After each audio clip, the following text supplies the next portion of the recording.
ಸಮಸ್ತ ಕನ್ನಡಿಗರಿಗೆ ನಮಸ್ಕಾರ. ನೀವು ನೋಡ್ತಾ ಇದ್ದೀರಾ ಬಿಪಿ ನ್ಯೂಸ್ ಕನ್ನಡ. ನಾನು ಪೂರ್ಣ. ವಿಧಾನ ಪರಿಷತ್ ಕಲಾಪದಲ್ಲಿ ಸಿಎಂ ರಾಜಕೀಯ ಕಾರ್ಯದರ್ಶಿ ಪರಿಷತ್ ಸದಸ್ಯ ನಜೀರ್ ಅಹಮದ್ ಅವರು ನೀಡಿರುವಂತ ಒಂದು ಹೇಳಿಕೆ ಇದೀಗ ವಿವಾದವನ್ನ ಸೃಷ್ಟಿ ಮಾಡ್ತಾ ಇದೆ. ಸಾಕಷ್ಟು ಬಿಜೆಪಿ ಮತ್ತೆ ಕಾಂಗ್ರೆಸ್ ವಲಯದಲ್ಲೂ ಕೂಡ ಚರ್ಚೆಗೆ ಗ್ರಾಸವಾಗಿರುವಂತದ್ದು.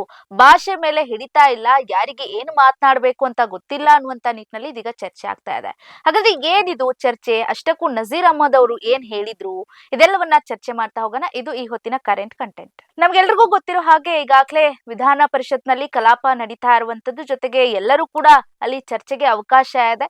ಈ ವೇಳೆ ಮೊನ್ನೆ ಏನು ರಾಜ್ಯಪಾಲರ ಒಂದಿಷ್ಟು ಭಾಷಣದ ವೇಳೆ ಚರ್ಚೆಗಳಾಗಿತ್ತು, ಆ ವಿಚಾರಕ್ಕೆ ಸಿಎಂ ಸಿದ್ದರಾಮಯ್ಯ ಅವರು ಉತ್ತರವನ್ನ ನೀಡ್ತಾ ಇರ್ತಾರೆ. ಇದೇ ವೇಳೆ ಕಾಂಗ್ರೆಸ್ ಪರಿಷತ್ ಸದಸ್ಯ ನಜೀರ್ ಅಹಮದ್ ಅವರು ಪ್ರಧಾನಿ ನರೇಂದ್ರ ಮೋದಿ ಅವರ ಬಗ್ಗೆ ಅವಹೇಳನಕಾರಿ ಹೇಳಿಕೆಯನ್ನ ನೀಡ್ತಾರೆ. ಏನು ಅಂತ ಅಂದ್ರೆ, ನರೇಂದ್ರ ಮೋದಿ ಅವರು ದೇಶದ್ರೋಹಿ ಅಂತ ಹೇಳೋದ್ರ ಮುಖಾಂತರ ಈಗ ಸಾಕಷ್ಟು ವಿವಾದ ಸೃಷ್ಟಿಯಾಗಿರುವಂತದ್ದು.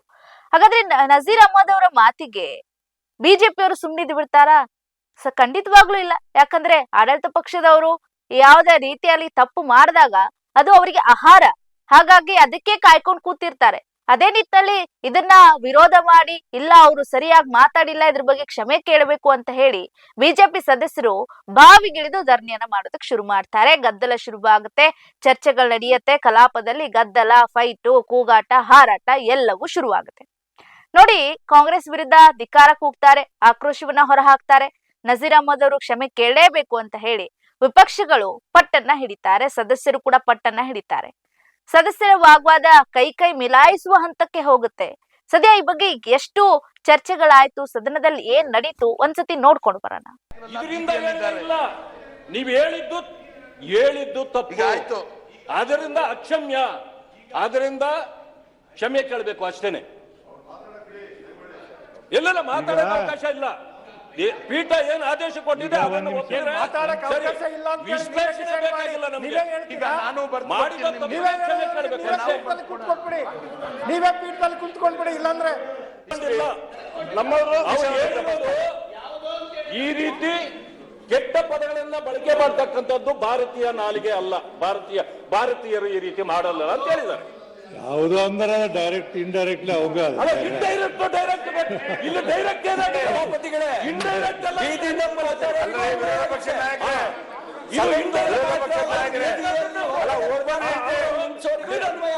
ನೆಪ ಮಾಡಿಕೊಂಡು ಮಾತಾಡೋದು ಸರಿಯಲ್ಲ. ಹೆಸರಿದ್ರೆ ನಾನೇ ಹೇಳ್ತೇನೆ ಕ್ಷಮೆ ಕೇಳ್ರಿ ಅಂತ. ಅವ್ರು ಯಾರ ಹೆಸರನ್ನು ತೆಗೆದುಕೊಂಡಿಲ್ಲ. ಅಲ್ಲ ರೀ, ವಿರೋಧ ಪಕ್ಷದ ನಾಯಕರೇ ಯಾರಿಗೆ ತಗೊಂಡ್ರೆ ಅವರು, ಅಧ್ಯಕ್ಷರೇ ಯಾರಿಗೆ ಮಾತಾಡಿದ್ರು ಅವರು? ಒಂದ್ ನಿಮಿಷ ಹೇಳಿ. ಮಾನ್ಯ ಅಧ್ಯಕ್ಷರೇ, ವಿರೋಧ ಪಕ್ಷದ ನಾಯಕರು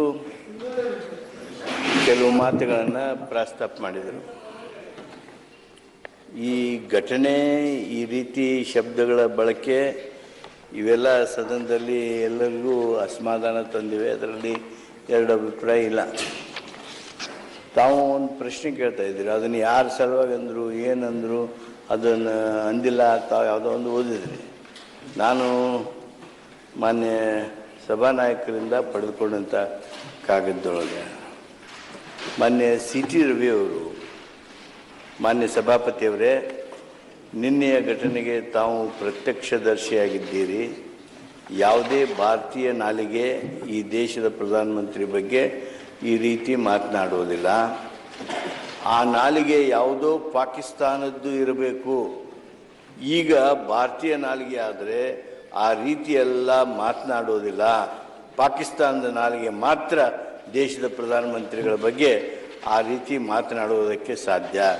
ಹಾಗಾಗಿ ಆ ನಾಲಿಗೆ ಯಾವುದು ಎಂದು ಪತ್ತೆ ಹಚ್ಚುವಂಥ ಅವಶ್ಯಕತೆ ಇದೆ ಅಂಥೇಳಿ ಅವರಿಗೆ ಕೈ ಮಾಡಿ, ಅವ್ರು ಹೇಳೋ ಪ್ರಕಾರ ಕೈ ಮಾಡಿ ಮಾತನಾಡಿರ್ತಕ್ಕಂಥದ್ದೇನಿದೆ, ಇದು ಅತ್ಯಂತ, ನಾನು ಆ ವೈಯಕ್ತಿಕವಾಗಿ ಮೆಂಬರ್ಗೆ ಅಪಮಾನ ಮಾಡುವಂಥದ್ದಲ್ಲ, ಅಗೌರವ ಮಾಡುವಂಥದ್ದಲ್ಲ, ಸದನಕ್ಕೆ ಮಾಡಿರ್ತಕ್ಕಂಥ ದೊಡ್ಡ ಗೌರವ ಇದೆ. ಆ ಹಿನ್ನೆಲೆಯೊಳಗೆ ಅಧ್ಯಕ್ಷ, ತಾವು ಇವ್ರು ಹೇಳಿದ್ದು ಅದು ಸರಿ ಅಂತ ನಾವು ಅನ್ನೋದಿಲ್ಲ. ಇದು ಯಾಕಂದರೆ ಸದನದಾಗ ಎಲ್ಲರಿಗೂ ನೋವು ಮಾಡಿದೆ. ಅವರು ಒಂದು ಹೆಜ್ಜೆ ಮುಂದೆ ಬರಬೇಕು, ಇವರು ಒಂದು ಹೆಜ್ಜೆ ಮುಂದೆ ಬರಬೇಕು. ಈ ಘಟನೆ ಮರುಕಳಿಸಿದ ಹಾಗೆ ಇದು ಶಾಂತವಾಗಿ ಮುಗಿಯುವ ಹಾಗೆ ತಾವು ನಿರ್ಣಯ ತೆಗೆದುಕೊಳ್ಬೇಕು ಅಂತ ಹೇಳಿ ನಾನು ತಮ್ಮಲ್ಲಿ ಅರಿಕೆ ಮಾಡಿ. ಮಾನ್ಯ ಸಭಾಪತಿಗಳೇ, ಮಾನ್ಯ ಸಭಾಪತಿಗಳೇ, ಕಾನೂನು ಸಚಿವರು ಸ್ಪಷ್ಟವಾಗಿ ಇದನ್ನು ವಿವರಣೆ ಕೊಟ್ಟು ಹೇಳಿದ್ದಾರೆ. ಇದರಲ್ಲಿ ಹೆಸರು ಇದೆ ಅಂತಂದ್ರೆ ನಾವು ಕ್ಷಮೆ ಕೇಳಕ್ಕೆ ಸಿದ್ಧವಾಗಿದ್ದೀವಿ. ಹೆಸರು ಬೆರಳು ತೋರಿಸಿದ್ರು ಅಂದ್ರೆ ನಾವು ಈ ಕಡೆ ಮಾತಾಡುವಾಗ ಹಿಂಗ್ ಬೆರಳು ತೋರಿಸಿದ್ರೆ ಆ ಕಡೆಗೆ ಕಾಣುತ್ತೆ.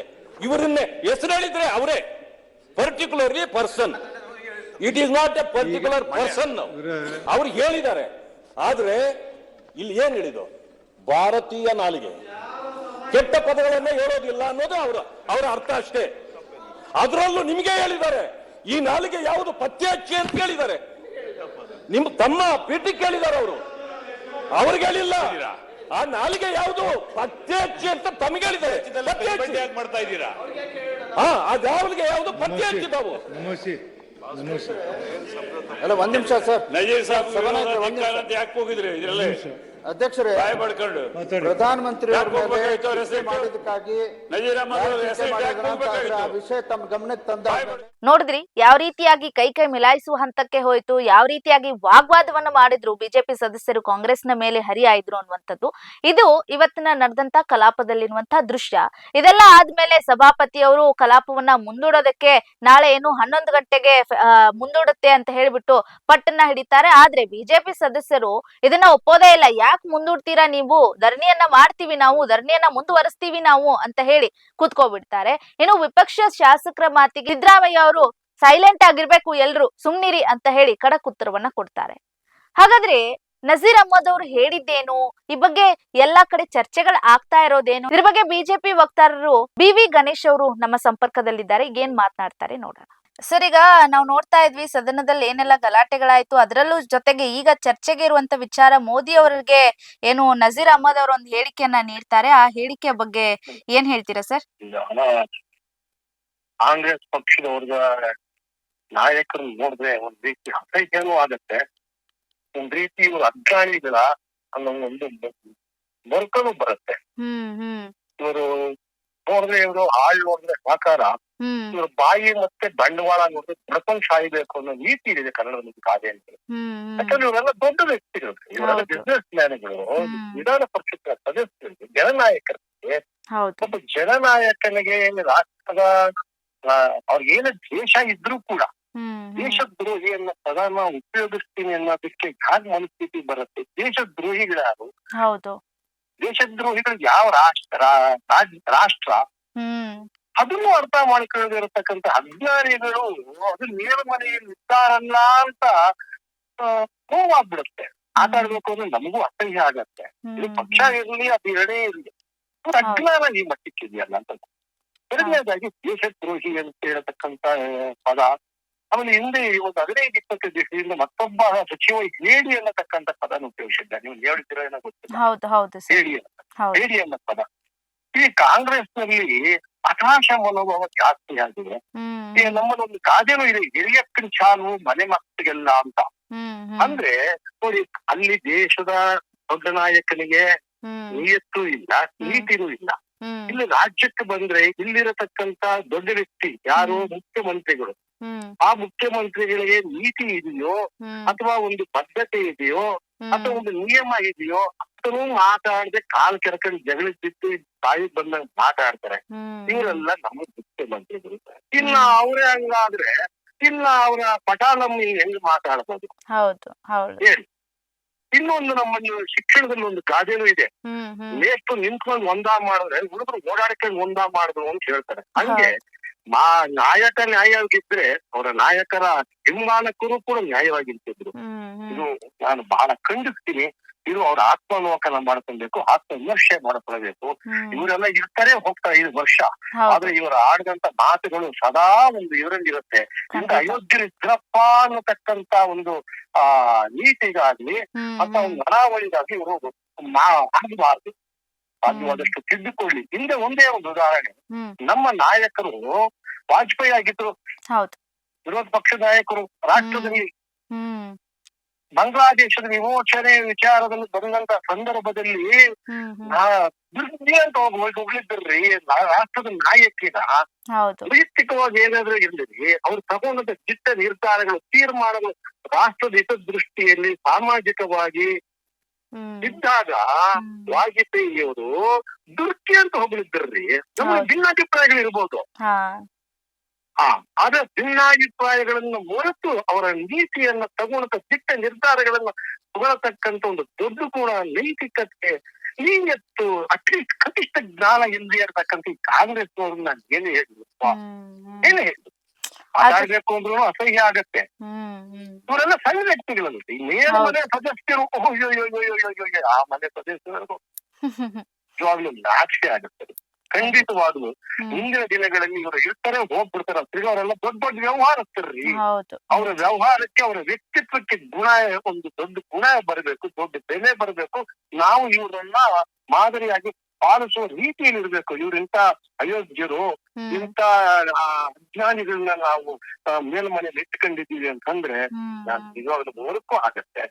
ಖಂಡಿತವಾಗಿ ಕಾಂಗ್ರೆಸ್ ಪಕ್ಷದವ್ರಿಗೆ ದೇಶದವ್ರನ್ನ ಬೈದ್ರೆ ಅಥವಾ ದೇಶದ ನಾಯಕನನ್ನ ಬೈದ್ರೆ ಒಂದು ಪದವಿ ಸಿಕ್ಕತ್ತೆ, ಒಂದು ಮಂತ್ರಿ ಸ್ಥಾನ ಸಿಗತ್ತೆ ಅನ್ನತಕ್ಕಂತ ನೀತಿ ಏನಾದ್ರೂ ಇದ್ರೆ ಇತ್ತೀಚೆಗೆ ಹರಿಪ್ರಸಾದ್ ಅವರು ಅದೇ ಮೇಲ್ಮನೆ ಸದಸ್ಯರು ನಡ್ಕೊಂಡಂತ ರೀತಿನೂ ನೋಡಿದ್ದೀರಾ.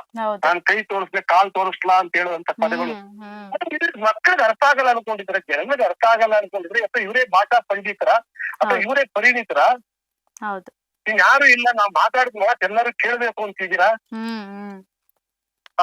ಇಂತ ಬಹಿರಂಗವಾಗಿ ನೀವು ಅಜ್ಞಾನ ಅಯೋಗ್ಯತನ ಯಾಕೆ ಪ್ರದರ್ಶನ ಮಾಡ್ಕೊಳ್ತೀರಾ? ನೀವು ಹಾಕೊಂಡ್ರು ಬಟ್ಟೆಗೆ ಕೂತ್ಕೊಂಡ್ರು ಸ್ಥಳಕ್ಕೆ ಆದ್ರೂ ಮರ್ಯಾದೆ ಬೇಡವಾ? ಅಲ್ಲ, ಹೈಕಮಾಂಡ್ ನಾಯಕರನ್ನ ಏನಾದ್ರೂ ಹೊಲಿಸ್ಕೊಳ್ಬೇಕು ಅಂತ ಹೇಳಿ ಈ ತರ ಮಾತಾಡ್ತಿದಾರ ಅಂತ. ಮೇಡಮ್ನವ್ರೆ ಒಂದ್ಸತಿ ದೇವ್ರನ್ನ ಹೊಂಚ್ಕೊಳ್ಬೇಕಾದ್ರೆ ಕೋಣಾನಕ್ ಬಲಿ ಕೊಡ್ತಾರೆ.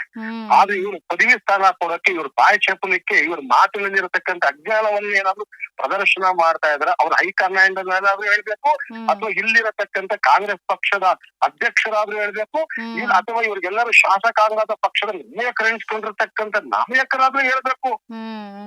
ಇವ್ರಿಗೆ ಯಾರಿಗ್ ಬುದ್ಧಿ ಇದೆ, ಯಾರಿಗ್ ಜ್ಞಾನ ಇದೆ, ಯಾರಲ್ಲಿ ನನಗಂತೂ ನಿಜವಾಗಿ ನಮಗಂತೂ ನಾವು ಇದು ಪಕ್ಷಾತೀತವಾಗಿ ನಾನು ಭಾರತೀಯ ಜನತಾ ಪಕ್ಷ ಕಾಂಗ್ರೆಸ್ ಅಂತ ಹೇಳಲ್ಲ. ಆದ್ರೆ ಇದು ನಿಜಕ್ಕೂ ನಾಗರಿಕ ಸಮಾಜದಲ್ಲಿ ಇದೊಂದು ಅಜ್ಞಾನದ ಮೂಲ್ಯದ ಅಯೋಗ್ಯರ ಪ್ರದರ್ಶನದ ಮಾತುಗಳು. ಹೌದು ಹೌದು, ಅದು ನೋಡಿ ಸಿಎಂ ಮುಂದೆನೆ ಕೂಗ್ತಾ ಇರ್ತಾರ ಅವ್ರು, ಅದು ಪದೇ ಪದೇ ಹೇಳ್ತಿರ್ತಾರ. ಆದ್ರೂ ಈ ಸಿಎಂ ಇದ್ರ ಬಗ್ಗೆ ಏನು ಪ್ರತಿಕ್ರಿಯೆ ನೀಡೋದಕ್ ನಿರಾಕರಣೆ ಮಾಡ್ತಾರೆ. ಮೇಡಮ್, ಸಿಎಂ ಏನಾಗ್ಬಿಟ್ಟಿದೆ, ಇರೋ ಅಷ್ಟು ದಿವಸ ನಾನು ಅಲಂಕಾರಿಕ ಸಿಎಂ ಆಗಿದ್ದರೆ ಸಾಕು, ನನ್ ಕುರ್ಚಿ ಯಾರು ಕಿತ್ಕೊಳ್ಳೋದಿದ್ರೆ ಸಾಕು, ಯಾರನ್ನ ಹೆಂಗನ ಕೊಡ್ಕೊಂಡು ಹೋಗ್ಲಿ, ನನ್ಗೇನಾಗ್ಬೇಕು ಅನ್ನತಕ್ಕಂತ ಈ ಜವಾಬ್ದಾರಿತನ, ಅಸಭ್ಯತನ, ಆ ಒಂದು ಬದ್ಧತೆ, ಆ ಒಂದು ಆಡಳಿತದಲ್ಲಿರ್ತಕ್ಕಂಥ ಗರ್ಸನ್ನ ಪ್ರದರ್ಶನ ಮಾಡತಕ್ಕಂತ ನೀತಿ ಅವ್ರು ಒಂದು ಬಿಟ್ಬಿಟ್ಟಿದ್ದಾರೆ. ಎಷ್ಟೇ ಇರ್ತೀನಿ ಅವ್ರ ಮಗನೇ ಹೇಳಿದ್ರು ನಮ್ಮ ತಂದೆಯರ ರಾಜಕೀಯ ಕೊನೆಯ ಅವಸಾನ ಅಂತ. ನಾನು ಎಷ್ಟೇ ಇರ್ತೀನಿ ಇದ್ದಕ್ಕೆ ಮಜಾ ಮಾಡ್ಕೊಂಡು ಇಟ್ಕೊಳ್ಳೋಣ ಹೋಗೋಣ ಅನ್ನೋದಿರ್ತಕ್ಕಂಥ ನೀತಿಯಲ್ಲಿ ಅವ್ರು ಇರೋದ್ರಿಂದ ಇವ್ರಿಗೆ ಒಂಥರ ಆಟ ಆಗ್ಬಿಟ್ಟಿದೆ. ನಾಯಕನಿಲ್ಲದ ಕಾಂಗ್ರೆಸ್ ಪಕ್ಷ, ನೀತಿ ಇಲ್ಲದಕ್ಕಂತ ಒಂದು ಕಾಂಗ್ರೆಸ್ ನಾಯಕರು, ಬದ್ಧತೆ ಮತ್ತು ಯಾವ ರೀತಿ ಹೋಗಬೇಕು ಅನ್ನತಕ್ಕಂಥ ಸ್ಪಷ್ಟ ನಿಯಮಗಳು ಇಲ್ಲದೆ ಇರತಕ್ಕಂತ ಕಾಂಗ್ರೆಸ್ಸಿನ ಪ್ರದರ್ಶನ ನಿಜಕ್ಕೂ ಭಾರತೀಯ ಜನತಾ ಪಕ್ಷನೂ ಖಂಡಿಸುತ್ತೆ, ನಾಗರಿಕರು ಖಂಡಿಸ್ತಾರೆ. ಇಂಥ ಅಯೋಗ್ಯನ, ಇಂಥ ಅಜ್ಞಾನಿಗಳನ್ನ ಬೇರೆ ಮನೆಯಲ್ಲಿ ಕುಂಡ್ರಿಸಿ ಕೇಳ್ತಾ ಇದೀವಲ್ಲ ಅನ್ನತಕ್ಕಂತ ಖಂಡಿತ ಬರುತ್ತೆ. ಹೌದು, ಪಕ್ಷಾತೀತವಾಗಿ ನೋಡೋಣ. ದೇಶಕ್ಕೊಬ್ಬ ನಾಯಕ ಬೇಕು. ಆ ನಾಯಕ ಯಾರಾದ್ರೂ ನಿಮ್ಗೆ ಖಂಡಿಸ್ಲಿಕ್ಕೆ ಒಂದು ಪದಗಳಿದೆ, ಖಂಡಿಸ್ಲಿಕ್ಕೆ ನಿಮ್ಗೆ ಹಕ್ಕಿದೆ, ಖಂಡಿಸ್ಲಿಕ್ಕೆ ನಿಮ್ಗೆ ಒಂದು ನೈತಿಕತೆ ಇದೆ. ಆದ್ರೆ ಇಂಥ ಪದಗಳ ದೇಶದ್ರೋಹಿ, ಹೇಳಿ ನಾನ್ ಕೈ ತೋರಿಸ್ಲಿ, ಕಾಲ್ ತೋರಿಸ್ಲಿ, ಏನ್ ಮೇಡಮ್ ಇವರೆಲ್ಲ ಮೇಲ್ಮನೆ ಸದಸ್ಯರು ಅಲ್ಲ. ತಪ್ಪಾಗಿದ್ರೆ ಅದ್ರ ವಿರುದ್ಧ ಮಾತಾಡ್ಬೇಕು. ಹಂಗಂತ ಹೇಳಿ ಬಾಯಿ ಇದೆ ಅಂತ ಹೇಳಿ ಪದಗಳನ್ನ ಬಳಸ್ತೀವಿ ಅಂತಂದ್ರೆ ಯಾವ ಲೆಕ್ಕಾಚಾರ ಇದು ಕಾಂಗ್ರೆಸ್ನವ್ರದ್ದು ಅಂತ. ಮೇಡಮ್ನವ್ರೆ, ನಾವೆಲ್ಲರೂ ಮುಂದಿನ ದಿನಗಳಲ್ಲಿ ಏನಾಗ್ತದೆ, ನಮ್ಮ ಯುವಜನಾಂಗ, ಯುವಜನತೆ ಮಾತಾಡಬೇಕು, ಯಾರನ್ನ ಮಾದರಿಯಾಗಿ ಇಟ್ಕೊಳ್ಬೇಕು, ಯಾರನ್ನು ನಾವು ಇದು ನೋಡಬೇಕು. ದೇಶದ್ರೋಹಿ ಅನ್ನೋ ಪದ ಅವ್ರಿಗೆ ಏನಷ್ಟು ಹಗುರವಾಗಿ ಮಾತಾಡ್ತಾರೆ ನೋಡಿ ಮೇಡಮ್. ಅವ್ರು ಹಾಕೊಂಡಿರೋ ಸ್ಥಾನಕ್ಕೆ, ಅವ್ರು ಹಾಕೊಂಡಿರೋ ಬಟ್ಟೆಗೆ, ಅವ್ರು ಮಾಡೋ ವ್ಯವಹಾರಕ್ಕೆ, ಅವ್ರು ಕೂತ್ಕೊಂಡು ಸ್ಥಳಕ್ಕೆಲ್ಲ ಬೆಲೆ ಬಿಡ್ತಾರೆ. ಹೌದು, ನಿಜ ನಿಜ. ಹೇಳಿ, ನೀವೇ ಹೇಳಿ. ಬಿಡಿ, ನಾನೊಬ್ಬ ರಾಜಕೀಯ ವಕ್ತಾರನಾಗಿ ಮಾತಾಡೋದು ವಿಚಾರ ಬೇರೆ, ಆತ್ಮವಿಮರ್ಶೆ ಬೇಡವಾ? ಸಂಘ ಕರೆಕಂಡಿ ಬೇಡ. ಹೌದು, ಪ್ರಧಾನಿ ಅಂತ ಅಂದವಾಗ ಅದು ಅವ್ರದೇ ಆದಂತ ಒಂದು ಗೌರವ, ಬೆಲೆ ಆ ಪೋಸ್ಟಿಗಾದ್ರೂ ಕೊಡ್ಲೇಬೇಕು. ಹೌದು, ಅಷ್ಟು ಅನೀತಿ ಪ್ರದರ್ಶನ, ಅಷ್ಟು ಅಜ್ಞಾನದ ಪ್ರದರ್ಶನ, ಅಷ್ಟು ಅಯೋಗ್ಯತನದ ಪ್ರದರ್ಶನ ಮೇಲ್ಮನೆ ಸದಸ್ಯರು ಮಾಡ್ತಾರೆ ಅಂತಂದ್ರೆ ನಾಳೆ ಮೇಲ್ಮನೆ ಅಂತ ಅನ್ಬೇಕಾ, ಇದು ಅಯೋಗ್ಯರ ಮನೆ ಅನ್ಬೇಕಾ? ಲೆಕ್ಕ ಹಾಕಿಲ್ಲ. ಹೌದು, ಮೊನ್ನೆ ಅಷ್ಟೇ ರಾಜ್ಯಪಾಲರಿಗೆ ಅಷ್ಟೆಲ್ಲ ಮಾಡಿದ್ರು ಅವಮಾನ. ನಾನು ಖಂಡಿತವಾಗ್ಲೂ 70 ವರ್ಷ ಆಡಳಿತ ನಡೆಸಿರತಕ್ಕಂತ ಕಾಂಗ್ರೆಸ್ ನೀತಿಯ ಅಧಃಪತನ, ಅಸಹಾಯಕತೆ ಇದು ಪ್ರದರ್ಶನ ಆಗ್ತಾ ಇದೆ. ಕಾಂಗ್ರೆಸ್ ಪಕ್ಷದ ಮೇಲ್ನೋಡಿರೋರ್ಗು ಏನೋ ನಾವು ಕೂತಿದ್ದೀವಿ ಇದ್ರೆ ಸಾಕು, ಪಕ್ಷ ಯಾವ ರೀತಿ ಹೋಗ್ಬೇಕು, ಯಾವ ರೀತಿ ನಾಯಕರನ್ನು ಸೃಷ್ಟಿ ಮಾಡ್ಬೇಕು, ಯಾವ ರೀತಿ ನಮ್ಮ ಬದ್ಧತೆಯನ್ನು ಪ್ರದರ್ಶನ ಮಾಡಬೇಕು ಅನ್ನತಕ್ಕಂತ ಎಲ್ಲಾದ್ರೂ ಪಾಠ ಹೇಳ್ಕೊಡ್ಬೇಕು. ಹೇಳ್ಕೊಡೋ ವ್ಯಕ್ತಿಗಳು ಯಾರಿದ್ದಾರೋ ಎಲ್ಲಿದ್ದಾರೋ ಗೊತ್ತಿಲ್ಲ. ಹಾಗಾಗಿ ಇದಂತೂ ನಮ್ಮ ಕರ್ನಾಟಕ ರಾಜ್ಯದ ಮೇಲ್ಮನೆಯ ಕೆಳಮಟ್ಟಕ್ಕೆ ಹೋಗ್ಬಿಟ್ಟಿದೆ ಮೇಡಮ್. ಮೇಲ್ಮನೆ ಅಂತ ಹೇಳ್ಕೊಳ್ಳಿಕ್ಕೂ ಕೂಡ ಬಚ್ಚಲ್ ಮನೆ ಆಗ್ಬಿಟ್ಟಿದೆ.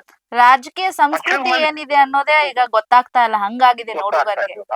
ಬಚ್ಚಲ್ ಮನೆಯಲ್ಲಾದ್ರೂ ಹೋಗ್ ಬಂದ್ರೆ ಶುದ್ಧಿ ಆಗ್ತಾರೆ, ಇನ್ನೊಂದಕ್ಕೋದ್ರೂ ಶುದ್ಧ. ಇದು ಎಲ್ಲದಕ್ಕಿಂತ ಕಡೆ ಪದ. ನಾನು ಖಂಡಿತವಾಗ್ಲೂ ಭಾರತೀಯ ಜನತಾ ಪಕ್ಷದ ಪರವಾಗಿ ಕಳಿಸೋದಂದ್ರೆ ಒಬ್ಬ ನಾಗರಿಕನಾಗಿ ಇಡೀ ರಾಜ್ಯದ ಜನತೆಯ ನಾಗರಿಕರ ಪರವಾಗಿ ಖಂಡಿಸ್ತೀನಿ. ಬಸವರಾಜ ಹೊರಟ್ಟರು ಹೇಳ್ತಿದ್ರು, ದೇಶದ ಕ್ಷಮೆ ಆದ್ರೂ ಕೇಳ್ರಿ ಫಸ್ಟ್ ಅಂತ. ಈ ಕ್ಷಮೆ ಕೇಳಕ್ಕೂ ಇವರು ಕಥೆ ಪುರಾಣ ಹೇಳ್ತಾರೆ ಅಂತಂದ್ರೆ, ಅದಕ್ಕೂ ಸಮರ್ಥನೆ ಮಾಡ್ಕೊಳ್ತಾರೆ ಅಂತಂದ್ರೆ, ನಾನ್ ನಿಜವಾಗ್ಲು ಇವರು ವಿದ್ಯಾವಂತರಲ್ಲ, ಇವರು ಬುದ್ಧಿವಂತರು ಅಲ್ಲ. ಈ ಕಡೆ ಅಜ್ಞಾನಿಗಳಾದ್ರೆ ಬುದ್ಧಿ ಕಲಿಸ್ಬೇಕು. ಅರ್ಧಂಬರ್ಧ ಒಂಥರ ಹಂಚಲ್ ಸಂಸ್ಕೃತಿಯ ನಾಯಕರು ನಾನು ಖಂಡಿಸ್ತೀನಿ ಮೇಡಮ್. ಹಾಗಾಗಿ ಭಾರತೀಯ ಜನತಾ ಪಕ್ಷದ ಪರವಾಗಿ ಖಂಡಿಸೋದಲ್ಲಿ ಇಡೀ ನಾಗರಿಕರು ಕೂಡ ಇಂಥ ಅಯೋಗ್ಯ ಇಟ್ಕೊಂಡಿದ್ದೀವಪ್ಪಲ್ಲ ಅಂತ ನೊಂದುಕೊಂಡು ಹೊರತ ಪಡಬೇಕಾದಂತ ಪರಿಸ್ಥಿತಿ ಉದ್ಭವ ಕಾಂಗ್ರೆಸ್ ಪಕ್ಷ ಮಾಡ್ತಾ ಇರೋದು ಒಳ್ಳೆಯ ಬೆಳವಣಿಗೆ ಅಲ್ಲ ಮೇಡಮ್. ರಾಜಕೀಯವಾಗಿ ಎಲ್ಲೋ ಒಂದ್ ಕಡೆ ಪದೇ ಪದೇ ಈ ರೀತಿಯಾದ ಕೃತ್ಯಗಳು ಆಗ್ತಾನೆ ಇದೆಯಲ್ಲ ಸರ್, ಏನ್ ಹೇಳಕ್ ಹೊರಟಿದ್ದಾರೆ ಇವ್ರು ಯುವ ಜನತೆಗೆ ಅಂತ ಹೇಳಿ? ಮೇಡಮ್, ಏನೇ ಮಾತಾಡಕ್ ಹಕ್ಕಿದೆ ಮೇಡಮ್. ಮಾತುಗಳು ಒಂದು ಕ್ರಮಬದ್ಧವಾಗಿರ್ಬೇಕು. ಒಂದು ಹಂತದಲ್ಲಿ ಸ್ವಲ್ಪ ಜಾರತ್ತೆ ಮಾತು, ತಪ್ಪಿಲ್ಲ. ಯಾರು ಬಹಳ ತಿಳ್ಕೊಂಡು ಬಂದಿರಲ್ಲ ಅಂತ ಸಂದರ್ಭದಲ್ಲಿ ಮತ್ತೊಬ್ಬರಿಗೆ ನೋವಾಗಿದ್ದು ಕ್ಷಮೆ ಕೇಳಿದ್ರೆ, ಹೌದು, ಗೊತ್ತಾದ ಕ್ಷಮೆ ಆದ್ರೂ ಕೇಳ್ಬೇಕಲ್ಲ. ಅದಕ್ಕೆ ಕ್ಷಮೆನೂ ಕೇಳಲ್ಲ ಅಂದ್ರೆ ನಮ್ಮ ದೇಶದ ಪ್ರಧಾನ ಮಂತ್ರಿಗೆ ನಾನೇ ಈ ರೀತಿ ಹೇಳಿದ್ರೆ, ಆಕಾಶಕ್ಕೆ ಹೋಗುದ್ರೆ ಇದು ನನ್ನ ಮೆಟ್ಟದ ಮೇಲೆ ಬೀಳತ್ತೆ ಅನ್ನತಕ್ಕಂಥ ಪರಿಜ್ಞಾನ ಇರಬೇಕು. ಹೌದು, ದೇಶದ ಗೌರವ ಅಂತಾದ್ರೂ ನೋಡ್ಬೇಕಲ್ಲಿ. ಅದು ನಮ್ಮ ದೇಶದ ಪ್ರಧಾನ ಮಂತ್ರಿ. ಹೌದು, ನಮ್ಮ ದೇಶದ ಪ್ರಧಾನ ಮಂತ್ರಿಗೆ ಹುಟ್ಟಿದ್ರೆ ಬೈದಿದ್ರೆ ಅದು ನನ್ನ ಮಕ್ಕಳ ಮೇಲೆ ಬೀಳತಕ್ಕಂತ ಒಂದು ಪರಿಜ್ಞಾನವೂ ಇಲ್ವಲ್ಲ ಮೇಡಮ್. ಖಂಡಿತ ಸರ್. ಇದನ್ನ ಹೋಗಿ ಬುದ್ಧಿ ಹೇಳತಕ್ಕಂತ ಕಾಂಗ್ರೆಸ್ ಪಕ್ಷದ ಹೈಕಮಾಂಡ್ ಗಳ ಮೇಡಮ್ ಎಲ್ಲ 86 ವರ್ಷ 76 ವರ್ಷ 70 ವರ್ಷ ಆಡಳಿತ ನಡೆಸಿರತಕ್ಕಂತ ಅನುಭವ ಇರತಕ್ಕಂತ ಧುರೀಣರು ಅವ್ರಿಗೆ ಕಾಲ್ ಧೂಳಿಗೂ ಸಮ ಅಲ್ಲ ಇವರು. ಯೋಚನೆ ಮಾಡಿ, ಅವ್ರಿಗೆ ಮಾತಾಡ್ಲಿಕ್ಕೆ ಆಗ್ತಿದೆ, ಖಂಡಿಸ್ಲಿಕ್ಕೂ ಆಗ್ತಿದೆ. ಅದು ಪದ ಬಳಕೆ ಮಾಡುವಾಗ ಕನಿಷ್ಠ ಜ್ಞಾನ ಬೇಡ ಮೇಡಮ್, ಕನಿಷ್ಠ ಜ್ಞಾನ. ಅಲ್ಲ, ಆಚೆ ಬಂದ್ಮೇಲೆ ನಾನು ಅಂತ ಮಾತೇ ಆಡಿಲ್ಲ, ನಾನು ಏನು ಹೇಳೇ ಇಲ್ಲ ಅಂತ ಹೇಳ್ತಾರ ಅವರು. ತದ್ದೋರು ಯಾರಾದ್ರೂ ನನ್ ಕಳ್ಳ ಅಂತ ಹೇಳ್ತಾರ? ಅದು ನಿಜ. ತದ್ದೋರು ಯಾರಾದ್ರೂ ಕಳ್ಳ ಅಂತ ಹೇಳ್ತಾರ? ಈಗ ಮೂಡ ಆಡಳಿತದಲ್ಲಿ ಏನಾಯ್ತು ಅಂತ 10 ಲಕ್ಷ ಸಹಿತ ವಾಪಸ್ ಕೊಟ್ಟಿಕ್ಕೆ ಎಲ್ಲ ಆಗೋಯ್ತಲ್ಲ ಮೇಡಮ್. ಯಾರಾದ್ರೂ ನಾನ್ ಮಾಡಿದ್ದೆ ಅಂತ ಹೇಳಿದವ್ರು ಇದಾರ? ಅಲ್ಲ, ಈಗ ನೋಡಿ ಸಿಎಂ ಕೂಡ ಮೌನ ವಹಿಸಿದ್ದಾರೆ. ಹಂಗಾದ್ರೆ ಅವ್ರಿಗೆ ಅವ್ರು ಮಾತಾಡಿ ಸರಿ ಅನ್ಸಿದ್ಯಾ ಅಂತ, ಒಪ್ಪಿಗೆ ಇದೆಯಾ ಅಂತ ಅವರಿಗೆ? ಕೆಲವು ಸತಿ ಕೊಚ್ಚೆ ಮೇಲೆ ಕಲ್ಲು ಹಾಕಿದ್ರೆ ಕಲ್ಲಿಗೇನು ಆಗಲ್ಲ, ಹಾಕಿದವ್ರ ಮೇಲೆ ಬರ್ತದೆ. ಇದು ಪಚ್ಚಲ್ ಬಾಯಿ ಅಂತ ಹೇಳದ್ನಲ್ಲ, ಇವ್ರಿಗೆ ಹಕ್ಕಿರ್ಬೋದು ಮಾತಾಡ್ಲಿಕ್ಕೆ, ಹಕ್ಕಿರ್ಬೋದು ಮೇಡಮ್. ಆದ್ರೆ ತಾನು ಮಾತು ಹೇಳ್ತಾರಲ್ಲ, ಅವರ ಬಾಯಿ ಅವರ ಬಂಡವಾಳ ಹೇಳತ್ತಂತೆ. ಹೌದು, ಅವರ ನಡತೆ ಅವರ ಯೋಗ್ಯತೆ ಹೇಳತ್ತಂತೆ. ಖಂಡಿತ. ನಾನ್ ಯಾಕೆ ಮೇಡಮ್, ಅವ್ರ ಬೈಯಕ್ ಹಕ್ಕಿದೆ, ಬೈದು ಬಿಡಿ. ಚೆನ್ನಾಗಿರೋ ತೀರ್ಮಾನ ಮಾಡಕ್ಕೆ. ಹೌದು ಮೇಡಮ್, ನನಗೆ ನೀವೇನೋ ಒಂದು ಮಾತ್ರಕ್ಕೆ ನನ್ನ ವ್ಯಕ್ತಿತ್ವ ಹಾಳಾಗಲ್ವಲ್ಲ. ನೀವು ನಿಮ್ಮ ಮನಸ್ಥಿತಿ ಸರಿ ಇಲ್ಲದಿದ್ದರೆ ಅಥವಾ ನೀವು ಆ ಜ್ಞಾನದ ಪ್ರದರ್ಶನ ಮಾಡ್ತಿದ್ರೆ ನಾನ್ ಯಾಕೆ ಮೇಡಮ್ ತಲೆಗೆ? ಆನೆ ಹೋಗುವಾಗ ಏನೋ ಇದಾದ್ರೆ ಬೊಗಳಿದ್ರೆ ನಮ್ಗೆ ಆಗ್ತದೆ. ನಮ್ಗೆ ನೀತಿ ಇದೆ, ಸ್ಪಷ್ಟತೆ ಇದೆ, ಸದೃಢತೆ ಇದೆ, ಹೌದು ದೇಶದ ಬದ್ಧತೆ ಇದೆ. ಹೌದು ವಿಶ್ವ ಮಟ್ಟದಲ್ಲಿ ವಿಶ್ವ ಗುರು ಅಂತ ಏನೋ ಅದು ಒಂದು ಪದ ಉಪಯೋಗಿಸಿದ್ರು. ವಿಶ್ವ ಗುರು ಅಂತ ಹೇಳಕ್ಕೆ ಅವ್ರಿಗೆ ಪದ ಇದೆಯಾ, ಅವ್ರಿಗೆ ಹೇಳಕ್ ಬರ್ತದ? ಹೌದು ಹಾಗಾಗಿ ಮೇಡಮ್ ಅವರ ಆತ್ಮ ವಿಮರ್ಶೆ ಮಾಡಿಕೊಳ್ಳಿ, ಆತ್ಮಾವಲೋಕನ ಮಾಡಿಕೊಳ್ಳಿ. ಸಾಧ್ಯವಾದಷ್ಟು ಮುಂದಿನ ದಿನಗಳಲ್ಲಿ ಇಂಥ ನಾಗರಿಕ ಸಮಾಜದಲ್ಲಿ ಸದ್ಬಳಕೆಯ ಪದಗಳು ಕನ್ನಡದಲ್ಲಿ ಇದೆ. ಹೌದು ಆ ಕನ್ನಡಕ್ಕೂ ಅವಮಾನ ಮಾಡಬೇಡ. ಹೌದು ನಿಜ ನಿಜ ಸರ್. ಮಾತಾಡ್ಲಿಕ್ಕೆ ಬರ್ಲಿಲ್ಲ ಅಂತಂದ್ರೆ ಇದು ದೇಶದ್ರೋಹ ಅನ್ನೋ ಪದ ಕನ್ನಡ ಅಚ್ಚ ಕನ್ನಡ ಪದದಲ್ಲಿ ಯಾವಾಗ ಬಳಸಬೇಕು, ಕನ್ನಡ ಬರ್ಲಿಲ್ಲ ಕನ್ನಡ ಭಾಷೆಗೂ ಅವಮಾನ ಮಾಡಕ್ ಬೇಡ, ಹ್ಮ್ ಆ ಭಾಷೆಗೂ ಅವಮಾನ ಮಾಡಕ್ ಬೇಡ. ಹಾಗಾಗಿ ಇದನ್ನ ನಾನು ಇಡೀ ರಾಜ್ಯದ ನಾಗರಿಕರ ಪರವಾಗಿ ಖಂಡಿಸುವುದಲ್ಲದೆ ಅಲ್ಲಿ ರಾಜಕೀಯ ಚರ್ಚೆ ಆಗ್ತಿರೋದು ರಾಜಕೀಯ ಪಕ್ಷವಾಗಿ ಭಾರತೀಯ ಜನತಾ ಪಕ್ಷ ಖಂಡಿಸುತ್ತೆ. ಇಂಥ ಅಯೋಗ್ಯತನ ಅಜ್ಞಾನಿಗಳನ್ನು ಇಟ್ಕೊಂಡಿರ್ತಕ್ಕಂಥ ಕಾಂಗ್ರೆಸ್ ಪಕ್ಷ ಆತ್ಮಾವಲೋಕನ ಮಾಡಿಕೊಳ್ಬೇಕು. ಅದರಲ್ಲಿ ಇರತಕ್ಕಂಥ ಹಿರಿಯರು ಕೂಡ ಒಂದಷ್ಟು ಪಾಠ ಮಾಡಬೇಕು.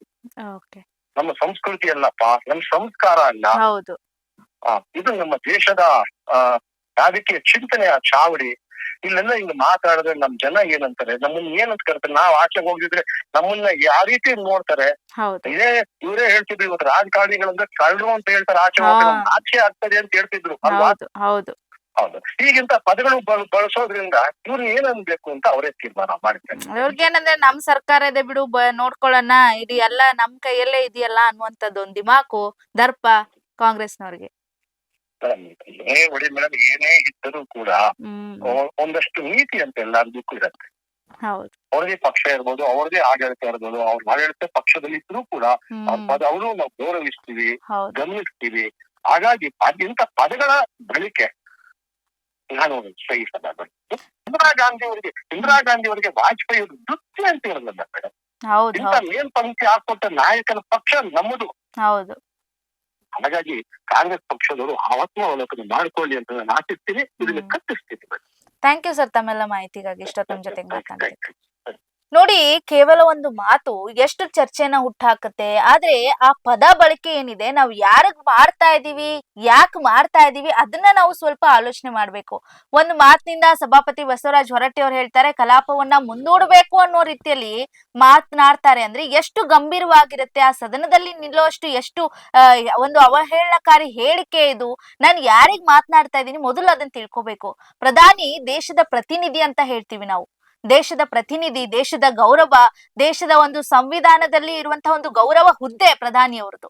ಅಂತವ್ರಿಗೆ ನೀವು ದೇಶದ್ರೋಹಿ ಅನ್ನುವಂತ ಪದವನ್ನ ಯೂಸ್ ಮಾಡ್ತೀರಿ ಅಂತ ಅಂದ್ರೆ ಕೇವಲ ಒಂದು ಟೀಕೆ ಮಾಡೋದಕ್ಕೋಸ್ಕರ ದೇಶದ ಗೌರವದ ಮೇಲೆ ನೀವು ಹೊಡೆತ ಹಾಕ್ತೀರಿ ಅಂತಂದ್ರೆ ಯಾವ ರೀತಿಯಾಗಿ ನೀವು ರಾಜಕೀಯನ ಮಾಡ್ತೀರಿ, ಯಾವ ರೀತಿಯಾಗಿ ದೇಶದ ಒಬ್ಬ ವ್ಯಕ್ತಿಗೆ ನೀವು ಗೌರವನ ಕೊಡ್ತೀರಿ. ದೇಶದಲ್ಲಿ ಇರುವಂತಹ ಒಂದು, ಅದು ಏನು ಸಾಮಾನ್ಯ ಹುದ್ದೆ ಅಲ್ಲ, ಅದು ಇಡೀ ದೇಶವನ್ನ ರೆಪ್ರೆಸೆಂಟ್ ಮಾಡುವಂತ PM ಹುದ್ದೆ. ಅಂತವ್ರಿಗೆ ಈ ರೀತಿ ಪದವನ್ನ ಹೇಳ್ತೀರಾ ಅಂತಂದ್ರೆ ಸರಿ ಅನ್ಸುತ್ತಾ ನಿಮಗೆ? ಇನ್ ನೋಡಿ, ಅಲ್ಲಿ CM ಅವರು ಇರ್ತಾರೆ, ಅವ್ರು ಹೇಳ್ಬೇಕಾದ್ರೆ ಅವ್ರ ಸಮ್ಮುಖದಲ್ಲೇ ಈ ರೀತಿಯಾಗಿ ಹೇಳ್ತಾರೆ, ಆದ್ರೂ ಕೂಡ ಅವರು ಮೌನ ವಹಿಸ್ತಾರೆ. ಯಾಕೆ? ಅವ್ರ ಪಕ್ಷದವ್ರು ಅಂತಾನ? ಅದೇ ಏನಾದ್ರು ಅಪೋಸಿಟ್ ಲೀಡರ್ ಅಲ್ಲಿ ಪಾರ್ಟಿಯಲ್ಲಿ ಇರೋರು ಏನಾದ್ರು ಮಾತನಾಡಿದ್ರೆ ಸುಮ್ನೆ ಇರ್ತಿದ್ರ ಇವರು? ಇಲ್ಲ, ಇವರ ಆಡಳಿತ ಇದೆ ಅಂತ ಹೇಳಿ ತಮ್ಮ ಒಬ್ರು ಒಂದು ಸದಸ್ಯರು ಅನ್ಕೊಂಡು ಸುಮ್ನೆ ಇರ್ತಾರಲ್ಲ, ಯಾವ ರೀತಿ ಇದು? ನಿಮಗಂದ್ರೆ ನೀವು ಸುಮ್ನೆ ಇರ್ತಿದ್ರ? ಇಲ್ಲ. ಇನ್ನು ಪ್ರತಿಪಕ್ಷ ನಾಯಕ ಚಲವಾದಿ ನಾರಾಯಣ ಸ್ವಾಮಿ ಅವರು ಕೂಡ ಒಂದಿಷ್ಟು ಮಾತನಾಡ್ತಾರೆ. ಪ್ರಧಾನಿಯ ಕಾಲ್ ಧೂಳಿಗೂ ನೀನ್ ಸಮಾನ ಅಲ್ಲ ಅಂತ ಹೇಳಿ ಅವ್ರು ಮಾತನಾಡ್ತಾರೆ. ಇನ್ನು ಈ ಬಗ್ಗೆ ಏನ್ ಮಾತನಾಡಿದ್ದಾರೆ ನಾರಾಯಣ ಸ್ವಾಮಿ ಅವರ ಒಂದು ಬೈಟ್ ಇದೆ, ನೋಡ್ಕೊಂಬರೋಣ. ಈ ಬಗ್ಗೆ CP ರವಿ ಅವರು ಕೂಡ ಮಾತನಾಡಿದ್ದಾರೆ. ಏನ್ ಮಾತನಾಡಿದ್ದಾರೆ ನೋಡ್ಕೊಂಬರೋಣ. ನೋಡಿ, ರಾಜಕೀಯ ಟೀಕೆಗಳನ್ನ ಮಾಡ್ತೀವಿ ಅಂತಂದ್ರೆ ಸಾಧಕ ಬಾಧಕಗಳನ್ನ ಟೀಕೆ ಮಾಡಿ, ನಿಮ್ಮ ಆಡಳಿತ ಪಕ್ಷದಲ್ಲಿದ್ದಾಗ ಈ ಕೆಲಸಗಳನ್ನ ನಾವು ಮಾಡ್ತಾ ಇದ್ವಿ, ಅದಾಗಿಲ್ಲ, ನೀವು ಇದನ್ನ ಚೇಂಜ್ ಮಾಡಿದಿರ, ಏನ್ ಈ ಮನ್ರೇಗಾ ಯೋಜನೆ ಆಗಿರ್ಬೋದು, ಜಿ ಯೋಜನೆ ಬಗ್ಗೆ ಆಗಿ ನೀವು ಮಾತನಾಡ್ತಿರಲ್ಲ ಅಂತ ವಿಚಾರವಾಗಿ ಮಾತನಾಡಿ. ಆದ್ರೆ ಅದಕ್ಕೂ ಒಂದು ಒಬ್ಬರ ನಾಯಕರನ್ನ ನಾವು ಟೀಕೆಗೆ ಒಳಪಡಿಸ್ತಾ ಇದೀವಿ, ಒಬ್ಬ ನಾಯಕರಿಗೆ ನಾವು ಟೀಕೆ ಮಾಡ್ತಿದೀವಿ ಅಂದ್ರೆ ಅದಕ್ಕೆ ಒಂದಿಷ್ಟು ಮಿತಿ ಇತಿಗಳಂತ ಇರತ್ತೆ. ಅಂತ ಪದಗಳನ್ನ ನೀವು ಯೂಸ್ ಮಾಡ್ಬೇಕು. ಆ ಮಿತಿ ಇತಿಗಳನ್ನ ನೋಡ್ಕೊಂಡು ಟೀಕೆ ಮಾಡ್ಬೇಕು. ಆದ್ರೆ ಆಡಳಿತದ ವೈಫಲ್ಯ ಚರ್ಚೆನ ಮಾಡೋದು ಬೇರೆ, ಒಬ್ಬ ದೇಶದ ಗೌರವಾನ್ವಿತ ವ್ಯಕ್ತಿಯ ಬಗ್ಗೆ ನಾವು ಟೀಕೆ ಮಾಡೋದು ಬೇರೆ, ನಿಂದನೆ ಮಾಡೋದು ಬೇರೆ. ವೈಯಕ್ತಿಕ ಪದಗಳಂತ ಬಂದಾಗ ನೋಡಿ, ದೇಶದ್ರೋಹ ಅಥವಾ ಏನು ದ್ರೋಹಿ ಅಂತ ಹೇಳೋದು ನಾವು ಯಾರಿಗ್ ಹೇಳ್ತಾ ಇದೀವಿ? ಸಂವಿಧಾನಾತ್ಮಕ ಹುದ್ದೆಗೆ ಅವಮಾನ ಮಾಡ್ದಂಗ ಅಲ್ವಾ ಇದು? ಪ್ರಧಾನಿ ವ್ಯಕ್ತಿ ಮಾತ್ರ ಅಲ್ಲ, ಅವರು ಒಂದು ದೇಶದ ಹುದ್ದೆಯನ್ನ ನಿಭಾಯಿಸ್ತಾ ಇರ್ತಾರೆ, ದೇಶದ ಪ್ರತಿನಿಧಿ ಆಗಿದ್ದಾರೆ. ಜೊತೆಗೆ ಇದೆಲ್ಲವನ್ನ ನೀವು ಸದನದಲ್ಲಿ ಮಾತನಾಡ್ತೀರಿ ಅಂದ್ರೆ ಸದನದಲ್ಲಿ ಎಷ್ಟು ಜನ ನೋಡ್ತಿರ್ತಾರೆ? ನೀವು ಮಾತನಾಡುವಂತ ಮಾತುಗಳನ್ನ, ಯಾವ ರೀತಿಯಾಗಿ ನೀವು ಹೋರಾಟ ಮಾಡ್ತಾ ಇದ್ದೀರಾ, ಯಾರ ಒಂದು ಬಡತನಕ್ಕೆ ರೇಖೆಯಲ್ಲಿರುವಂತ ಏನು ಅವರಿಗೆ ಸಿಗ್ಬೇಕಾದಂತ ಸೌಲಭ್ಯಗಳಿಗೆ ಎಷ್ಟು ಹೊಡೆದಾಡ್ತಾ ಇದ್ದೀರಾ, ನೀವು ಏನೆಲ್ಲ ಚರ್ಚೆ ಮಾಡ್ತಾ ಇದ್ದೀರಾ ಅಂತ ಹೇಳಿ ಯುವ ಜನತೆ ನಿಮ್ಮನ್ನ ನೋಡ್ಕೊಂಡು ಕೂತಿರ್ತೆ. ಅಂತ ಯುವ ಜನತೆಗೆ ನೀವು ಒಬ್ಬ ಮೋದಿ ಅವರಿಗೆನೆ ದೇಶದ್ರೋಹಿ ಇವನು ಅಂತ ಹೇಳ್ತೀರಾ ಅಂದ್ರೆ, ದೇಶದ ಪ್ರತಿನಿಧಿಗೆ ದೇಶದ್ರೋಹಿ ಅಂತ ಹೇಳ್ತಿದ್ದೀರಾ ಅಂದ್ರೆ ನಿಮ್ಮ ಮನಸ್ಥಿತಿ ಯಾವ ರೀತಿಯಾಗಿದೆ ನೋಡಿ. ಹಿಂದೆ ಕೂಡ ನಾವು ನೋಡ್ತಾ ಇದ್ವಿ, ಚೌಕಿದಾರ ಅನ್ನುವಂತ ಪದ ಬಳಕೆ ಆಯ್ತು. ಅವಾಗೂ ಕೂಡ ವೈಯಕ್ತಿಕ ಪದಗಳ ವಿವಾದ ಏನಿದೆ ಅದು ನ್ಯಾಯಾಲಯದ ತನಕ ಹೋಯ್ತು. ಆ ರೀತಿಯಾಗಿ ಸದನದಲ್ಲಿ ಚರ್ಚೆಗಳಾಯ್ತು, ಭಾಷೆ ಬಗ್ಗೆ ರಾಷ್ಟ್ರವ್ಯಾಪ್ತಿ ಚರ್ಚೆಗಳಾಯ್ತು. ಪ್ರಧಾನಿ ಯಾವ ಭಾಷೆ ರಾಜಕೀಯ? ಇದು ಯಾವ ರೀತಿಯಾಗಿ ನೀವು ಮಾಡ್ತಾ ಇರೋದು? ಪಕ್ಷದ ಪ್ರಶ್ನೆನಾ ಅಥವಾ ರಾಜಕೀಯ ಪ್ರಶ್ನೆನಾ? ಹೀಗೆ ನೀವು ಮಾತನಾಡಿದ್ರೆ ಭವಿಷ್ಯದ ರಾಜಕೀಯ ಸಂಸ್ಕೃತಿ ಎಲ್ಲಿ ಹೋಗಿ ನಿಲ್ಲುತ್ತೆ ಅನ್ನುವಂಥದ್ದು ಪ್ರಶ್ನೆ. ಏನಾಗ್ಬಹುದು ನಾಳೆ ನಮ್ಮ ರಾಜಕೀಯ ಅನ್ನುವಂತ ಒಂದು ಪ್ರಶ್ನೆ ಬರುತ್ತೆ. ಬಿಜೆಪಿಯವರು ಅಮಾನತಿಗೆ ಬೇಡಿಕೆ ಮಾಡ್ತಾರೆ. ವಿಧಾನಸಭೆಯಲ್ಲಿ ವಿಧಾನ ಪರಿಷತ್ ಗದ್ದಲಲ್ಲಿ ಒಂದಿಷ್ಟು ಗದ್ದಲ ಶುರು ಆಗುತ್ತೆ. ರಾಜಕೀಯ ಮುಖಾಮುಖಿಗಳು ಎರಡೂ ಇರಬೇಕು. ಏನೇನ್ ಆಗಿದೆ, ಏನೇನಿಲ್ಲ, ಅವಕಾಶಗಳಿಗೆ, ಚರ್ಚೆಗಳಿಗೆ ಸಮಯ ಸಿಗ್ಬೇಕು. ಆದ್ರೆ ಆ ಸಮಯ ಆದಷ್ಟು ಉಪಯೋಗ ಆಗುವಂತದ್ದು ಇರ್ಬೇಕು, ಬಿಟ್ರೆ ವಿವಾದ ಹೆಚ್ಚಿಸುವಂತದ್ದು ಆಗ್ಬಾರ್ದು. ಸದನದಕ್ಕೆ ಅದರದೇ ಆದಂತ ಗೌರವ ಇರುತ್ತೆ. ಮೊನ್ನೆ ಅಷ್ಟು ಕೂಡ ನೀವು ಏನು ರಾಷ್ಟ್ರಪತಿಗಳಿಗೆ ಎಷ್ಟೊಂದು ಅವಮಾನ ಮಾಡಿದ್ರಿ, ಅದ್ರ ಬಗ್ಗೆ ಮಾತನಾಡ್ತಾ ಇದ್ದಾಗ ಅದ್ರ ಬಗ್ಗೆ ಮಾತನಾಡ್ಬೇಕು. ಯಾಕೆ ಮೋದಿ ಬಗ್ಗೆ ಮಾತನಾಡ್ಬೇಕಿತ್ತು? ಖಂಡಿತ ನಾವು ಒಪ್ಕೊಳ್ಳೋಣ, ಮಾತಿನ ಸ್ವತಂತ್ರ ಇರುತ್ತೆ, ಮಾತನಾಡ್ಬೋದು. ಆದ್ರೆ ಮಾತನ್ನ ನಾನು ಏನ್ ಮಾತನಾಡ್ತಾ ಇದ್ದೀನಿ ಅದಕ್ಕೆ ಹೊಣೆಗಾರಿಕೆ ಏನಿರುತ್ತೆ ಅದನ್ನ ತಗೊಳಕ್ಕೂ ನಮ್ಗೆ ತಾಕತ್ತಿರ್ಬೇಕು. ಸದನದಲ್ಲಿ ಏನೋ ಮಾತಾಡಿದ್ರಲ್ಲ, ಸದನದ ಆಚೆ ಬಂದಾಗ ನೀವೇನಿದ್ರಿ, ನಾನಂತ ಮಾತೇ ಆಡಿಲ್ಲ, ನಂಗೆ ಗೊತ್ತೇ ಇಲ್ಲ, ಸದನದಲ್ಲಿ ಮಾತನಾಡಿರೋದು ನಾನು ಸದನದಲ್ಲೇ ಉತ್ತರ ಕೊಡ್ತೀನಿ ಅಂತ ಹೇಳ್ತೀರಿ. ಅದನ್ನ ಒಪ್ಕೊಳಕ್ ತಾಕತ್ತಿದ್ಯಾ ನಿಮ್ಗೆ? ಒಪ್ಕೊಳ್ಳೋ ತಾಕತ್ತಿಲ್ಲ. ಆ ಹೊಣೆಗಾರಿಕೆನ ತಗೊಳ್ಬೇಕಂತ ತಾಕತ್ತಿಲ್ಲ. ಆದ್ರೆ ದೊಡ್ಡದಾಗಿ ಘೋಷಣೆ ಕೂಗೋದು ದೇಶದ್ರೋಹಿ, ಮೋದಿ ದೇಶದ್ರೋಹಿ ಅಂತ 10 ಸಲ ಬಡ್ಕೊಳ್ತೀರಾ ಬಾಯ್ನ. ಆಗ ಘೋಷಣೆ ಕೂಗುವಾಗ ನಿಮ್ಗೆ ಎಲ್ಲ ಇತ್ತಾ? ಆಯ್ತು, ಕೇಳಿದ್ರ ಅಟ್ಲೀಸ್ಟ್ ಅಷ್ಟು ಅವ್ರು ಬಿಜೆಪಿ ವಲಯದವ್ರು ಎಲ್ರು ಹೇಳಿದ್ರಲ್ಲ ಕ್ಷಮೆ ಕೇಳಬೇಕು ಅಂತ ಹೇಳಿ. ಆ ಕ್ಷಮೆಯನ್ನಾದ್ರೂ ಕೇಳುವಂತ ಜವಾಬ್ದಾರಿ, ಸೌಜನ್ಯ, ಗುಣ ಅನ್ನೋದಾದ್ರೂ ಇತ್ತ ನಿಮಗೆ? ಇದು ಎಲ್ಲರಿಗೂ ಕೇಳಬೇಕಾದ ಪ್ರಶ್ನೆ. ನಿಮ್ಮ ಕಾಂಗ್ರೆಸ್ ನಲ್ಲಿ ಆಗಿರುವಂತ ಲೀಡರ್ಗಳು ಏನಿದ್ದೀರಾ, ನೀವು ನಿಮ್ಮ ಹಿಂದಿನ ಸದಸ್ಯರಿಗೆ ಹೇಳ್ಕೊಡ್ಬೇಕು ಯಾವ ರೀತಿಯಾಗಿ ರಾಜಕೀಯದಲ್ಲಿ ಟೀಕೆ ಮಾಡೋದಕ್ಕೆ ಹಕ್ಕುಗಳಿದೆ, ನಿಂದನೆ ಮಾಡೋದಕ್ಕೆ ರಾಜಕೀಯದಲ್ಲಿ ಎಷ್ಟೆಲ್ಲ ಏನು ಅಡಿಪಾಯಗಳಿದೆ ಅಷ್ಟೇ ಮಾಡ್ಬೇಕು, ಲಿಮಿಟ್ಸ್ ಇರಬೇಕು ಅಂತ ಹೇಳಿ. ಆದ್ರೆ ನೀವೇನ್ ಮಾಡ್ತಾ ಇದ್ದೀರಾ? ಎಷ್ಟಾಗುತ್ತೆ ಅಷ್ಟು ಒಬ್ಬರನ್ನ ಟೀಕೆ ಮಾಡೋದು, ಅವರ ಹುದ್ದೆಗೆ ಒಂದು ಅಗೌರವ ತರೋದು, ಘೋಷಣೆಗಳ ಮಾಡೋದು, ಅವ್ರು ಸರಿ ಇಲ್ಲ, ಇವ್ರು ಸರಿ ಇಲ್ಲ. ನೀವು ಕಾಂಗ್ರೆಸ್ನವ್ರು ಸರಿ ಇದ್ದೀರಾ? ಏನೇನ್ ಮಾಡಿದೀರಾ ನೀವು? ನಿಮಗೆ ನೋಡಿ, ಸಿಎಂ ಕೂಡ ಅವರು ಅಷ್ಟೇ ಇದ್ರ ಬಗ್ಗೆ ಮಾತನಾಡ್ಬೋದಿತ್ತು, ಅವ್ರು ಸ್ಟ್ಯಾಂಡ್ ತಗೊಳ್ಬೋದಿತ್ತು. ಅವ್ರಿಗೆ ಮಾತನಾಡೋದಕ್ಕಾಗಲ್ಲ. ಯಾಕೆ ಹೇಳಿ? ಅವ್ರಿಗೆ ಸಿಎಂದೊಂದು ಕುರ್ಚಿದೊಂದು ಬಿಟ್ರೆ, ಯೋಚನೆ ಬಿಟ್ರೆ ಬೇರೆ ಏನು ಇಲ್ಲ. ಹೆಂಗೋ ನನ್ನ ಕುರ್ಚಿ ಯಾರು ಕಿತ್ಕೊಳ್ಳಿಲ್ಲ ಅಂದ್ರೆ ಸಾಕಪ್ಪ, ಈ ಒಂದು ಅವಧಿಯಲ್ಲಿ ನಂದೇ ಕಂಪ್ಲೀಟ್ ಆಡಳಿತ ಅವಧಿ ಮುಗ್ದೋದ್ರೆ ಸಾಕಪ್ಪ ಅನ್ನುವಂಥದ್ದು ಹೇಳಿದ್ರೆ ಹೇಳ್ಕೊಳ್ಳಿ ಬಿಡಿ. ನಮ್ ನಾಯಕರ ಅಲ್ಲ, ಹೈಕಮಾಂಡ್ ನಾಯಕರೇನ್ ಅಲ್ಲ, ಬಿಜೆಪಿ ಅವ್ರು ತಾನೆ, ಪ್ರಧಾನಿ ತಾನೆ ಅನ್ನುವಂತ ಅಥವಾ ಏನು ಅಲ್ಲಗಳಿವಂತ ಪ್ರಶ್ನೆನ ಗೊತ್ತಿಲ್ಲ. ನೋಡಿ, ರಾಜಕೀಯವಾಗಿ ಮಾತನಾಡ್ತೀರಿ ಅಂದ್ರೆ ಮಾತನಾಡಿ, ಅದು ರಾಜಕೀಯಕ್ಕೆ ಸೀಮಿತವಾಗಿರ್ಬೇಕು. ಆದ್ರೆ ದೇಶದ ಪ್ರಧಾನಿ ಅಂತ ಬಂದಾಗ ಅದಕ್ಕೆ ಆದಂತ ಗೌರವ ಇರುತ್ತೆ. ನೀವು ಪ್ರಧಾನಿ ಅವ್ರಿಗೆ ಬೆಲೆ ಕೊಡ್ತಿರೋ ಇಲ್ವೋ ಗೊತ್ತಿಲ್ಲ, ಆದ್ರೆ ಅವರ ಏಜ್ಗಾದ್ರೂ ಬೆಲೆ ಕೊಡ್ಬೇಕು. ಆ ಏಜ್ಗೂ ಬೆಲೆ ಕೊಡಲ್ವಾ? ಬಿಟ್ಬಿಡಿ.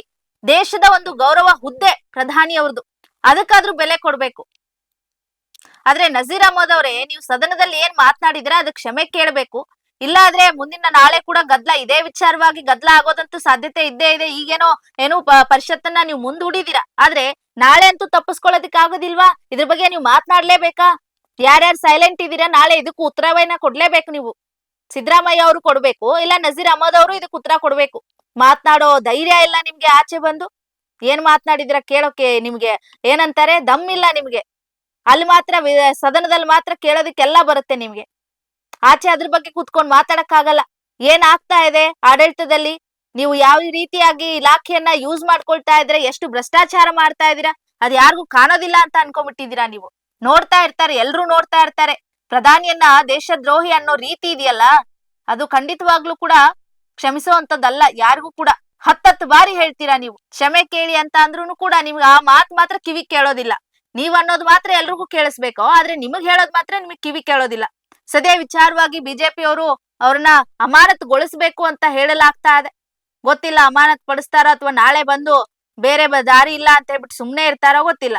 ಎಸ್, ನೋಡೋಣ ನಾಳಿನ ಒಂದು ಪರಿಷತ್ನಲ್ಲಿ ಏನಾಗುತ್ತೆ. ನಜೀರ್ ಅಹಮದ್ ಅವರ ಹೇಳಿಕೆ ವಿಚಾರ ಬಗ್ಗೆ ಮಾತನಾಡ್ತಾರಾ ಅಥವಾ ಬಿಜೆಪಿ ಇದನ್ನೇ ಅಸ್ತ್ರವನ್ನಾಗಿಟ್ಕೊಂಡು ಮಾತನಾಡ್ತಾರಾ? ಮತ್ತೆ ಕೂಡ ವಿಧಾನಸಭೆಯಲ್ಲಿ ಸಾಕಷ್ಟು ಚರ್ಚೆಗಳಾಗುತ್ತಾ? ದೊಡ್ಡ ಮಟ್ಟದಲ್ಲಿ ಈಗಂತೂ ಹೋರಾಟ ಮಾಡೋದಕ್ಕೇನೋ ಸಾಧ್ಯತೆಗಳಿದೆ. ಸಿದ್ಧತೆಗಳನ್ನೇನೋ ಮಾಡ್ಕೊಂಡಿದ್ದಾರೆ ಅಂತೆ ಬಿಜೆಪಿ ವಲಯದಲ್ಲಿ. ಗೊತ್ತಿಲ್ಲ, ನಜೀರ್ ಅಹಮದ್ ಅವ್ರನ್ನ ಏನಾದ್ರೂ ಕಡತದಿಂದ ಹೊರ ಹಾಕ್ಬೇಕು ಅನ್ನುವಂತಹ ಚರ್ಚೆಗಳಾಗ್ತಾ ಇದೆ. ಸದನದಿಂದ ಅಮಾನತು ಮಾಡಬೇಕು ಅನ್ನುವಂತ ಬೇಡಿಕೆಯನ್ನ ಇಟ್ಟಿದ್ದಾರೆ. ಇಲ್ಲ ಆದ್ರೆ ಧರಣಿ ಮಾಡ್ತೀವಿ ಅಂತ ಹೇಳಿದ್ದಾರೆ. ಹೀಗಾಗಿ ಏನಾಗುತ್ತೆ, ನಾಳಿನ ಕಲಾಪ ರಣರಂಗವಾಗುತ್ತಾ ಅನ್ನುವಂತಹ ಪ್ರಶ್ನೆ ಈಗ ಉಳಿತಾ ಇರೋದು. ನೋಡೋಣ ಏನಾಗುತ್ತೆ ಮುಂದಿನ ದಿನಗಳಲ್ಲಿ. ಇದಿಷ್ಟು ಈ ಹೊತ್ತಿನ ಕರೆಂಟ್ ಕಂಟೆಂಟ್. ನಿರಂತರ ಸುದ್ದಿಗಾಗಿ ಸದಾ ಗಮನಿಸಿ ಬಿಪಿ ನ್ಯೂಸ್ ಕನ್ನಡ. ಇದು ಕನ್ನಡಿಗರ ಪ್ರತಿಧ್ವನಿ.